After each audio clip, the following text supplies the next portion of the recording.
ਕੀ ਤੁਸੀਂ ਵੀ GK GS ਵਿੱਚ ਪੂਰੇ ਵਿੱਚੋਂ ਪੂਰੇ ਨੰਬਰ ਲੈਣਾ ਚਾਹੁੰਦੇ ਹੋ? ਅਗਰ ਹਾਂ ਤਾਂ ਬਿਲਕੁਲ ਸਹੀ ਜਗ੍ਹਾ ਕਲਿੱਕ ਕੀਤਾ ਹੈ। ਇਹ ਬੱਚੇ ਹੋਣਾ ਕਿਵੇਂ?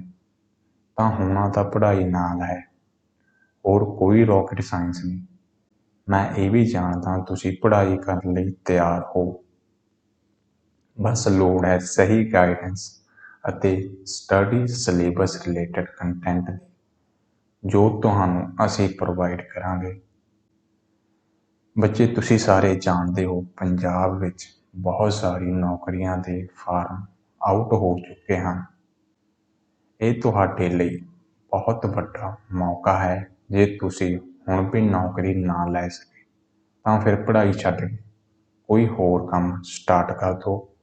ਮੈਂ ਤੁਹਾਨੂੰ ਕੋਈ ਡੀਮੋਟੀਵੇਟ ਨਹੀਂ ਕਰਨਾ ਚਾਹੁੰਦਾ, ਪੜ੍ਹਾਈ ਸਟਾਰਟ ਕਰ ਦਿਓ, ਕਿਉਂਕਿ ਸਾਰਿਆਂ ਦਾ ਸਿਲੇਬਸ ਆਊਟ ਹੋ ਚੁੱਕਾ ਹੈ ਅਤੇ ਸਿਲੇਬਸ ਲਗਭਗ ਸਾਰਿਆਂ ਦਾ ਸੇਮ ਹੈ। ਸੋ ਤੁਸੀਂ ਸਿਲੇਬਸ ਦਾ ਇੱਕ ਪ੍ਰਿੰਟ ਆਊਟ ਕੱਢ ਲਓ ਅਤੇ ਸਿਲੇਬਸ ਦੇ ਅਕੋਰਡਿੰਗ ਸਟੱਡੀ ਸਟਾਰਟ ਕਰ ਦਿਓ। ਜਿਵੇਂ ਇਹ ਸਿਲੇਬਸ ਸਾਰੇ ਐਗਜ਼ਾਮ ਵਿੱਚ ਪੁੱਛਿਆ ਗਿਆ ਹੈ, ਜੀਕੇ ਜੀਐਸ ਵਿੱਚ ਸਾਰੇ ਐਗਜ਼ਾਮਾਂ ਵਿੱਚ ਇਹ ਸਿਲੇਬਸ ਪੁੱਛਿਆ ਗਿਆ ਹੈ। ਫਸਟ ਤੇ ਹੈ ਪੋਲੀਟੀਕਲ ਇਸ਼ੂ। ਅੱਜ ਅਸੀਂ ਇਸ ਨੂੰ ਸਟਾਰਟ ਕਰ ਰਹੇ ਹਾਂ। ਪੋਲੀਟੀਕਲ ਇਸ਼ੂ ਦਾ ਮਤਲਬ ਹੈ ਰਾਜਨੀਤਿਕ ਮੁੱਦੇ ਜੋ ਕਰੰਟ ਵਿੱਚ ਚੱਲ ਰਹੇ ਨੇ। ਇਸ ਦੇ ਵਿੱਚ ਕੀ ਆ ਜਾਂਦਾ ਹੈ?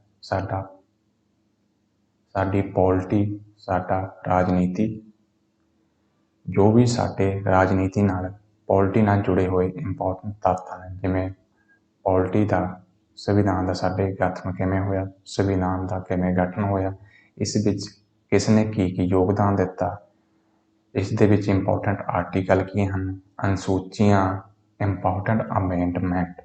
ਸੋ ਅਸੀਂ ਸਟਾਰਟ ਕਰ ਰਹੇ ਹਾਂ ਪਹਿਲਾ ਟੌਪਿਕ, ਜੋ ਕਿ ਦਿੱਤਾ ਹੈ ਪੋਲੀਟੀਕਲ ਇਸ਼ੂਜ਼।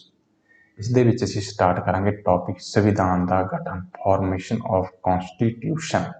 ਸਾਡੇ ਸੰਵਿਧਾਨ ਦਾ ਗਠਨ ਕਿਵੇਂ ਹੋਇਆ? ਸਭ ਤੋਂ ਪਹਿਲਾਂ ਬੱਚੇ ਇਹ ਸੋਚੋ ਵੀ ਕਿਸੇ ਦੇਸ਼ ਨੂੰ ਜਾਂ ਫਿਰ ਕਿਸੇ ਕੰਟਰੀ ਨੂੰ ਸੰਵਿਧਾਨ ਦੀ ਜ਼ਰੂਰਤ ਕਿਉਂ ਹੁੰਦੀ ਹੈ? ਕਿਉਂਕਿ ਕਿਸੇ ਵੀ ਦੇਸ਼ ਨੂੰ ਚਲਾਉਣ ਲਈ ਕੁਝ ਰੂਲ ਐਂਡ ਰੈਗੂਲੇਸ਼ਨ ਚਾਹੀਦੇ ਹਨ। ਕੋਈ ਬੇਸ ਹੋਣਾ ਚਾਹੀਦਾ ਹੈ ਜਿਸ 'ਤੇ ਦੇਸ਼ ਚੱਲ ਸਕੇ। ਸੋ ਸਾਡੇ ਦੇਸ਼ ਨੂੰ ਵੀ ਅਜਿਹਾ ਇੱਕ ਬੇਸ ਚਾਹੀਦਾ ਸੀ ਜਿਸ 'ਤੇ ਸਾਡਾ ਦੇਸ਼ ਖੜਾ ਰਹੇ ਅਤੇ ਨਿਰੰਤਰ ਚੱਲਦਾ ਰਹੇ। ਭਾਰਤ ਵਿੱਚ ਸਭ ਤੋਂ ਪਹਿਲਾਂ ਸੰਵਿਧਾਨ ਬਣਾਉਣ ਦਾ ਵਿਚਾਰ ਸਾਲ 1934 ਵਿੱਚ ਸ੍ਰੀ ਐਮ ਐਨ ਰਾਏ ਜੋ ਭਾਰਤੀ ਕਮਿਊਨਿਸਟ ਲਹਿਰ ਦੇ ਮੋਢੀ ਸਨ, ਇਹਨਾਂ ਨੇ ਸਭ ਤੋਂ ਪਹਿਲਾਂ ਵਿਚਾਰ ਪੇਸ਼ ਕੀਤਾ ਕਿ ਭਾਰਤ ਦਾ ਇੱਕ ਸੰਵਿਧਾਨ ਹੋਣਾ ਚਾਹੀਦਾ ਹੈ। ਉਸ ਤੋਂ ਬਾਅਦ ਸਾਲ 1935 ਵਿੱਚ ਇੰਡੀਅਨ ਨੈਸ਼ਨਲ ਕਾਂਗਰਸ ਨੇ ਪਹਿਲੀ ਵਾਰ ਭਾਰਤ ਦੇ ਸੰਵਿਧਾਨ ਬਣਾਉਣ ਨੂੰ ਇੱਕ ਸੰਵਿਧਾਨ ਸਭਾ ਦੀ ਮੰਗ ਕੀਤੀ। ਸੰਵਿਧਾਨ ਸਭਾ ਦੀ ਪਹਿਲੀ ਵਾਰ ਮੰਗ ਕਦੋਂ ਕੀਤੀ? ਕਾਂਗਰਸ ਨੇ ਸਾਲ 1935 ਵਿੱਚ। ਲੇਕਿਨ ਭਾਰਤ ਵਿੱਚ ਸੰਵਿਧਾਨ ਬਣਾਉਣ ਦਾ ਵਿਚਾਰ ਐਮ ਐਨ ਰਾਏ ਨੇ ਕਦੋਂ ਪੇਸ਼ ਕੀਤਾ? 1934 ਵਿੱਚ। ਇਸ ਨੂੰ ਇੱਕ ਕਹਾਣੀ ਦੀ ਤਰ੍ਹਾਂ ਸਮਝੋ, ਜਿਵੇਂ ਸਾਨੂੰ ਕਹਾਣੀ ਸਟੋਰੀ ਯਾਦ ਹੋ ਜਾਂਦੀ ਹੈ ਜਦੋਂ ਅਸੀਂ ਪੂਰਾ ਉਸ 'ਤੇ ਦਿਲ ਲਾ ਕੇ ਪੜ੍ਹਦੇ ਹਾਂ ਉਸਨੂੰ, ਤਾਂ ਸਾਨੂੰ ਸਟੋਰੀ ਯਾਦ ਹੋ ਜਾਂਦੀ ਹੈ। ਇਸ ਤਰੀਕੇ ਦੇ 10 ਤੋਂ 12 ਬੁਲਟ ਪੁਆਇੰਟ ਨੇ ਜਿਸ ਦੇ ਨਾਲ ਤੁਹਾਡਾ ਸਾਰਾ ਫਾਰਮੇਸ਼ਨ ਆਫ ਕੌਂਸਟੀਟਿਊਸ਼ਨ, ਸੰਵਿਧਾਨ ਦਾ ਗਠਨ ਕਿਵੇਂ ਹੋਇਆ, ਇਸ ਦੇ ਅੰਡਰ ਹੀ ਕੰਪਲੀਟ ਹੋ ਜਾਵੇਗਾ। ਤਾਂ ਤੁਹਾਡਾ ਕੋਈ ਵੀ ਕੁਐਸਚਨ ਗਲਤ ਨਹੀਂ ਹੁੰਦਾ। ਸਾਲ 1938 ਵਿੱਚ ਜਵਾਹਰ ਲਾਲ ਨਹਿਰੂ ਨੇ ਕਾਂਗਰਸ ਦੀ ਤਰਫੋਂ ਕਿਹਾ ਕਿ ਭਾਰਤ ਦਾ ਇੱਕ ਸੰਵਿਧਾਨ ਸੁਤੰਤਰ ਸੰਵਿਧਾਨ ਸਭਾ ਦੁਆਰਾ ਬਿਨਾਂ ਕਿਸੇ ਬਾਹਰੀ ਦਖਲ ਅੰਦਾਜ਼ੀ ਦੇ ਬਣਾਇਆ ਜਾਵੇਗਾ। ਜਵਾਹਰ ਲਾਲ ਨਹਿਰੂ ਨੇ 1938 ਵਿੱਚ ਕਿਹਾ। ਬ੍ਰਿਟਿਸ਼ ਸੰਸਦ ਨੇ ਇਸ ਮੰਗ ਨੂੰ ਪ੍ਰਵਾਨ ਕਰ ਲਿਆ ਅਤੇ ਸਾਲ 1940 ਵਿੱਚ, ਜਿਸ ਨੂੰ ਅਗਸਤ ਪ੍ਰਸਤਾਵ ਦੇ ਨਾਲ ਜਾਣਿਆ ਜਾਂਦਾ ਹੈ, ਸਾਲ 1942 ਵਿੱਚ ਕ੍ਰਿਪਸ ਇੰਡੀਆ ਮਿਸ਼ਨ, ਸਰ ਨਹੀਂ ਕਹਿਣਾ ਆਪਾਂ ਇਹਨੂੰ, ਆਪਾਂ ਕਹਾਂਗੇ ਸਟੇਫੋਰਡ ਕ੍ਰਿਪਸ ਦੀ ਅਗਵਾਈ ਵਿੱਚ ਭਾਰਤ ਆਇਆ। ਕ੍ਰਿਪਸ ਇੰਡੀਆ ਮਿਸ਼ਨ ਸਟੇਫੋਰਡ ਕ੍ਰਿਪਸ ਦੀ ਅਗਵਾਈ ਵਿੱਚ ਭਾਰਤ ਆਇਆ ਅਤੇ ਇਸਨੇ ਸੰਵਿਧਾਨ ਸਭਾ ਦੀ ਸਥਾਪਨਾ ਤਾਂ ਕੀਤੀ। ਇਸਨੇ ਕਿਹਾ ਵੀ ਭਾਰਤ ਦੇ ਵਿੱਚ ਸੰਵਿਧਾਨ ਸਭਾ ਦੀ ਸਥਾਪਨਾ ਤਾਂ ਕੀਤੀ ਜਾਏਗੀ, ਪਰ ਦੂਸਰੇ ਵਿਸ਼ਵ ਯੁੱਧ ਤੋਂ ਬਾਅਦ ਇਹ ਭਾਰਤ ਤੋਂ ਸਿੰਪਲ ਇਹ ਕਰਨਾ ਹੈ ਕਿ ਵੀ ਸਾਨੂੰ ਦੂਸਰੇ ਵਿਸ਼ਵ ਯੁੱਧ ਲਈ ਭਾਰਤੀ ਸੈਨਿਕਾਂ ਦੀ ਜ਼ਰੂਰਤ ਹੈ ਤੇ ਤੁਹਾਡੇ ਲਈ ਅਸੀਂ ਸੰਵਿਧਾਨ ਸਭਾ ਦਾ ਗਠਨ ਕਰਾਂਗੇ, ਪਰ ਪਹਿਲਾਂ ਤੁਸੀਂ ਸਾਡੇ ਵਿਸ਼ਵ ਯੁੱਧ ਵਿੱਚ ਸਾਥ ਦਿਓ। ਆਖਿਰਕਾਰ ਇਹ ਸਭ ਕੁਝ ਹੁੰਦੇ ਹੋਏ 1946 ਵਿੱਚ ਕ੍ਰਿਪਸ, ਲਾਰੈਂਸ ਅਤੇ ਅਲੈਗਜ਼ੈਂਡਰ ਦੀ ਅਗਵਾਈ ਵਿੱਚ ਇੱਕ ਕੈਬਨਿਟ ਮਿਸ਼ਨ ਪਲਾਨ ਭਾਰਤ ਵਿੱਚ ਆਇਆ ਅਤੇ ਉਸਨੇ ਭਾਰਤ ਦੇ ਸੰਵਿਧਾਨ ਸਭਾ ਦੀ ਗਠਨ ਕੀਤਾ।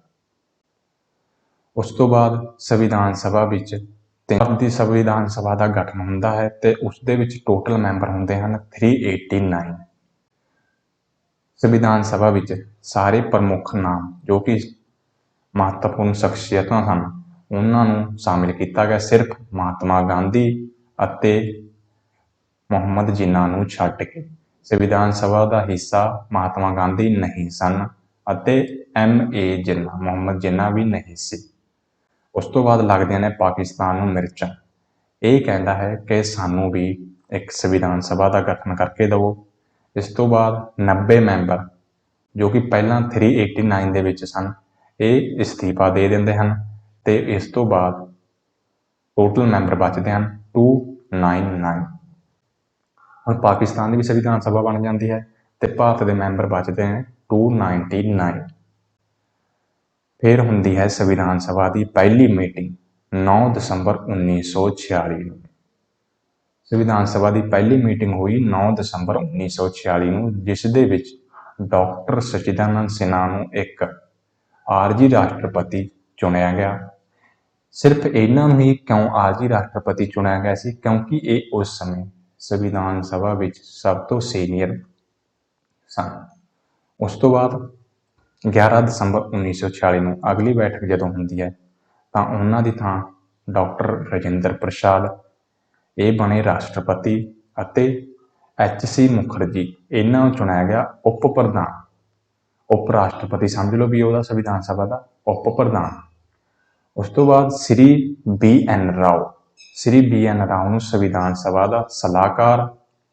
ਸ੍ਰੀ BN ਰਾਓ ਕੌਣ ਸਨ? ਸੰਵਿਧਾਨ ਸਭਾ ਦੇ ਸਲਾਹਕਾਰ। 13 ਦਸੰਬਰ 1946 ਨੂੰ ਪੰਡਿਤ ਜਵਾਹਰ ਲਾਲ ਨਹਿਰੂ ਨੇ ਇੱਕ ਮਤਾ ਪੇਸ਼ ਕੀਤਾ ਜੋ ਬਾਅਦ ਵਿੱਚ ਥੋੜ੍ਹੇ ਜਿਹੇ ਸੋਧ ਤੋਂ ਬਾਅਦ ਸੰਵਿਧਾਨ ਸਭਾ ਦੀ ਪ੍ਰਸਤਾਵਨਾ ਬਣ ਗਿਆ। ਇਹ ਮਤਾ 22 ਜਨਵਰੀ 1947 ਨੂੰ ਸਰਬਸੰਮਤੀ ਨਾਲ ਪਾਸ ਕਰ ਦਿੱਤਾ ਗਿਆ। ਪ੍ਰਸਤਾਵਨਾ ਨੂੰ ਕਦੋਂ ਪਾਸ ਕੀਤਾ ਸੰਵਿਧਾਨ ਸਭਾ ਨੇ? 22 ਜਨਵਰੀ 1947 ਨੂੰ। ਸੰਵਿਧਾਨ ਦੇ ਵਿੱਚ ਬਹੁਤ ਸਾਰੀਆਂ ਤਬਦੀਲੀਆਂ ਹੋਈਆਂ। ਆਖਰਕਾਰ ਕਈ ਬੈਠਕਾਂ ਤੋਂ ਬਾਅਦ ਸੰਵਿਧਾਨ ਸਭਾ ਦੀ ਕਈ ਬੈਠਕਾਂ ਤੋਂ ਬਾਅਦ 26 ਨਵੰਬਰ 1949 ਨੂੰ ਸੰਵਿਧਾਨ ਨੂੰ ਸਵੀਕਾਰ ਕਰ ਲਿਆ ਗਿਆ।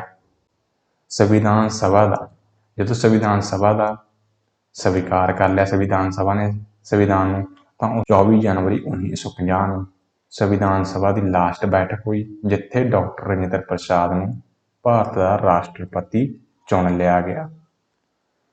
ਇਸ ਤੋਂ ਬਾਅਦ ਭਾਰਤ ਦਾ ਸੰਵਿਧਾਨ 26 ਜਨਵਰੀ 1950 ਤੋਂ ਲਾਗੂ ਹੋ ਗਿਆ।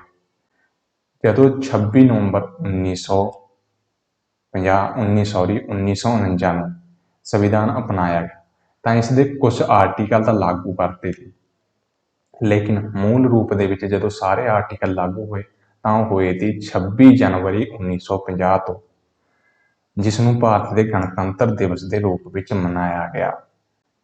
ਇੱਥੇ ਪੁਆਇੰਟ ਇਹ ਬਣਦਾ ਹੈ ਵੀ 26 ਜਨਵਰੀ ਨੂੰ ਹੀ ਕਿਉਂ ਲਾਗੂ ਹੋਇਆ? ਲਾਗੂ ਕਰਨ ਨੂੰ ਤਾਂ 26 ਨਵੰਬਰ ਨੂੰ ਵੀ ਕਰ ਸਕਦੇ ਸੀ।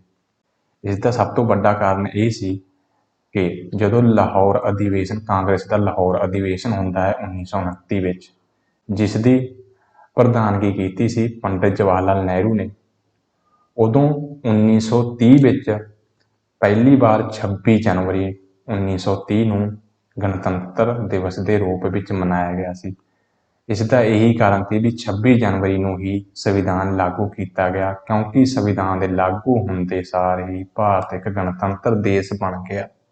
ਸੰਵਿਧਾਨ ਦੇ ਨਿਰਮਾਣ ਨੂੰ 2 ਸਾਲ 11 ਮਹੀਨੇ 18 ਦਿਨ ਲੱਗੇ।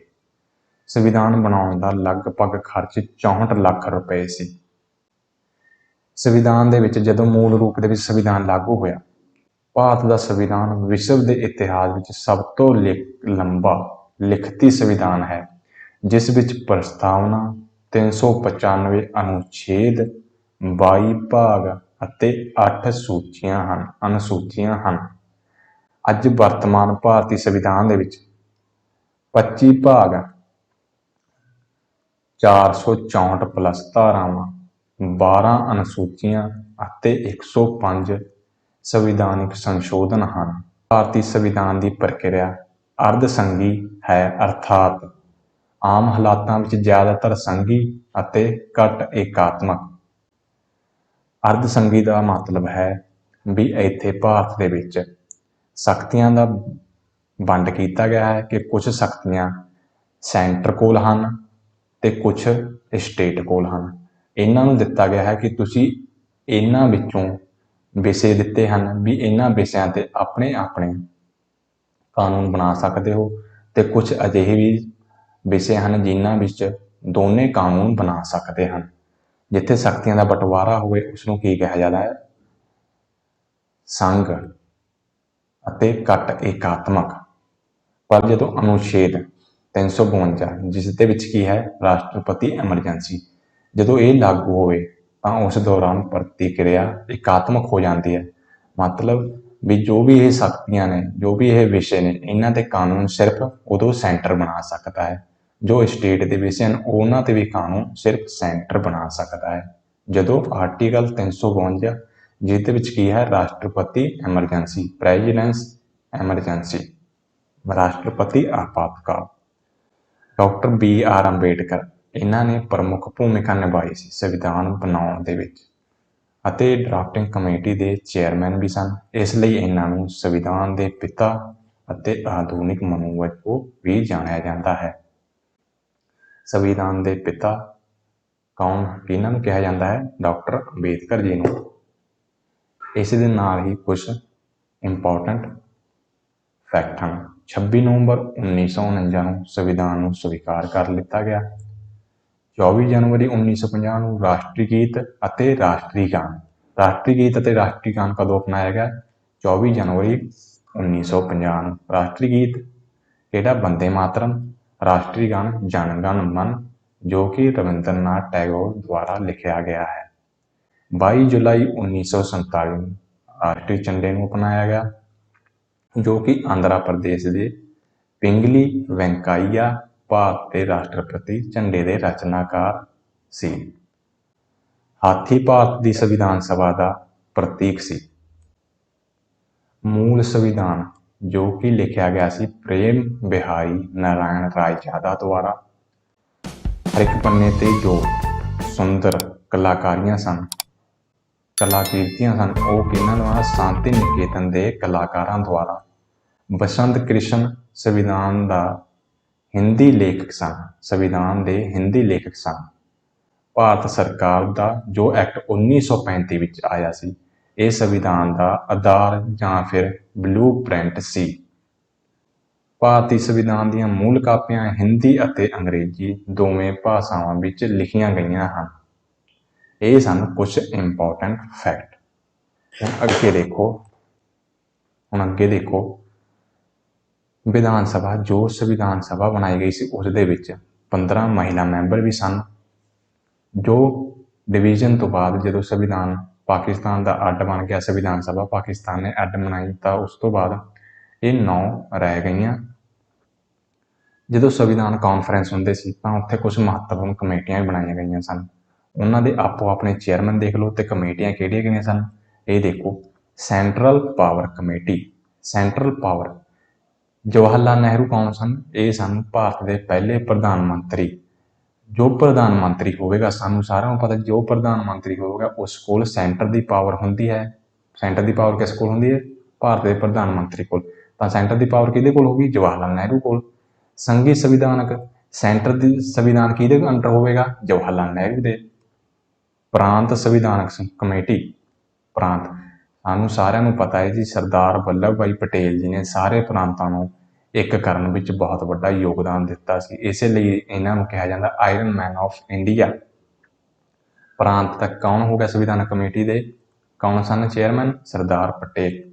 Drafting committee Shri BR Ambedkar ji ਤੇ ਪ੍ਰਕਿਰਿਆ ਨਿਯਮਕ ਕਮੇਟੀ ਪ੍ਰਕਿਰਿਆ ਡਾਕਟਰ ਰਾਜਿੰਦਰ ਪ੍ਰਸਾਦ ਕੌਣ ਸਨ? ਇਹ ਸਨ ਵਿਧਾਨ ਸਭਾ ਦੇ ਜੋ ਬਣਾਈ ਗਈ ਸੀ ਸੰਵਿਧਾਨ ਸਭਾ ਉਸ ਦੇ ਸਨ ਪ੍ਰੈਜ਼ੀਡੈਂਟ।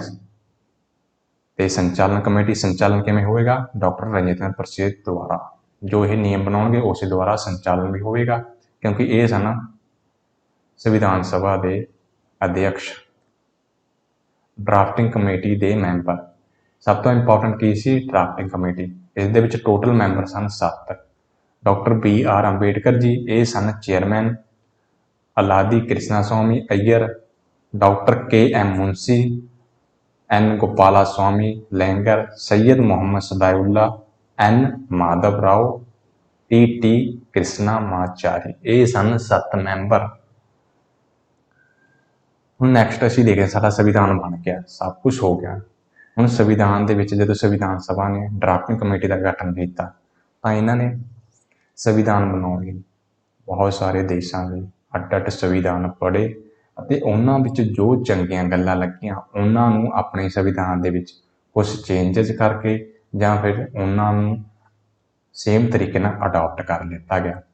ਜਿਵੇਂ ਦੇਖੋ ਸੰਵਿਧਾਨ ਸਭਾ ਵਿੱਚ ਸਾਡੀ ਸੰਵਿਧਾਨ ਵਿੱਚ ਯੂਕੇ ਤੋਂ ਕਿਹੜੇ ਆਈਡੀਆ ਲਏ ਗਏ ਹਨ?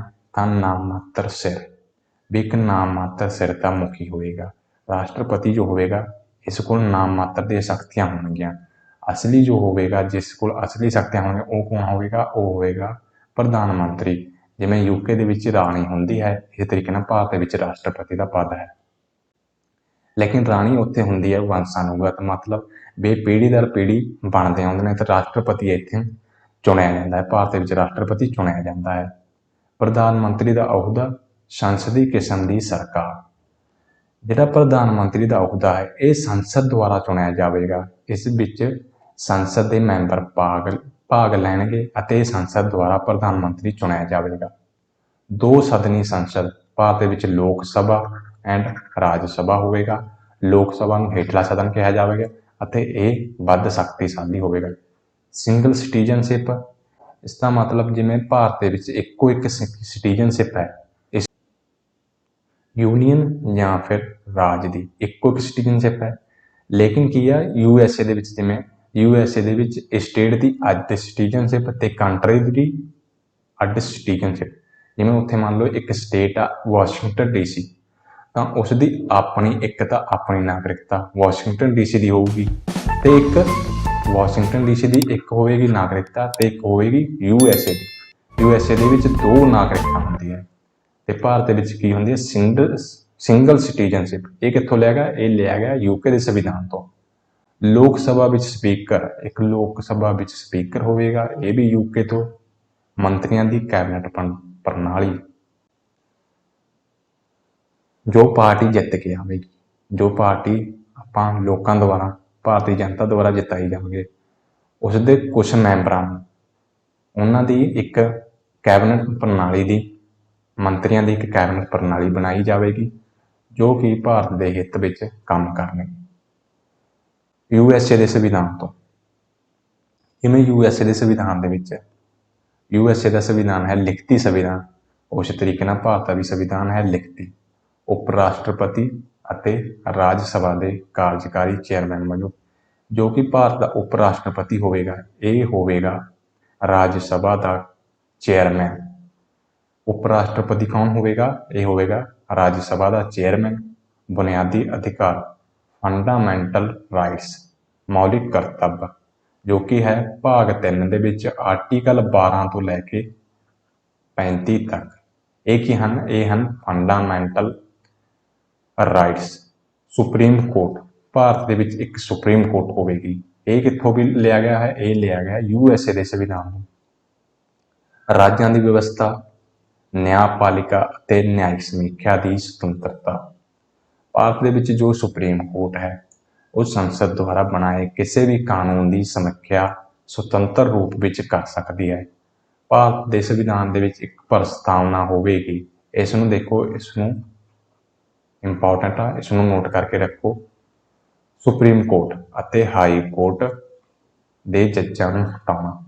ਸੁਪਰੀਮ ਕੋਰਟ ਅਤੇ ਹਾਈ ਕੋਰਟ ਦੇ ਜੱਜਾਂ ਨੂੰ ਹਟਾਉਣ ਦੇ ਜੋ ਨਿਯਮ ਹੋਣਗੇ ਉਹ ਲਏ ਗਏ ਹਨ USA ਦੇ ਸੰਵਿਧਾਨ ਤੋਂ।